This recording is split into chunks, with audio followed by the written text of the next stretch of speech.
बात बाइबल में की गई है वहां ये जरूर कहा गया है कि वो दाखरस और मदिरा कभी ना पिएगा। आपने नोटिस किया ये बात?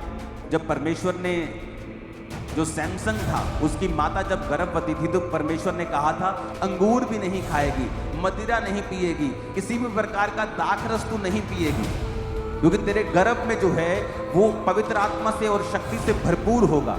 अब नोटिस करना, जब भी परमेश्वर आपको पवित्र आत्मा की भरपूरी के विषय में कह रहा है, वो क्रिश्चियन लोगों को शराब से दूर करने के लिए बोल रहा है। और मोस्टली क्रिश्चियन लोग की बाइबल में लिखा है कि तू अपने पेट के लिए थोड़ा थोड़ा दाखरस काम में लाया कर। अरे वो होम्योपैथी दवाई की बात कर रहा है। होम्योपैथी दवाई में भी शराब होती है।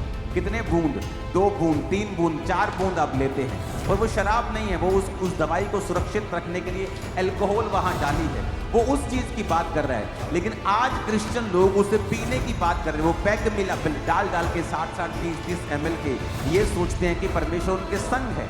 वचन स्पेशल कहता है कि जब भी पवित्र आत्मा की भरपूरी की बात हुई है, दूतों ने कहा है वो कोई भी दाखरस और मदिरा नहीं पिएगा।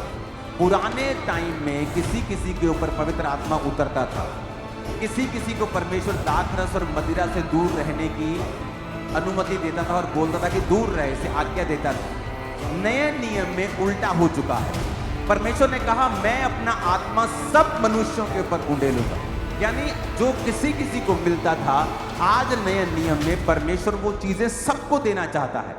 अगर वो सबको देना चाहता है तो रूल भी सबके लिए है कि कोई भी पवित्र आत्मा पाया हुआ क्रिश्चियन, कोई भी जीसस क्राइस्ट को मारने वाला क्रिश्चियन किसी भी प्रकार का दाखरस और मदिरा और वाइन ना पिए। और पौलुस भी यही कहता कि दाखरस के मतवाले मत बनो, परंतु पवित्र आत्मा से परिपूर्ण होते जाओ, क्योंकि दाखरस वही करता है, आपकी स्पिरिट को हिलाता है जो पवित्र आत्मा अपनी ताकत से करना चाहता है। वो दलेरी जो पवित्र आत्मा आपको देना चाहता है।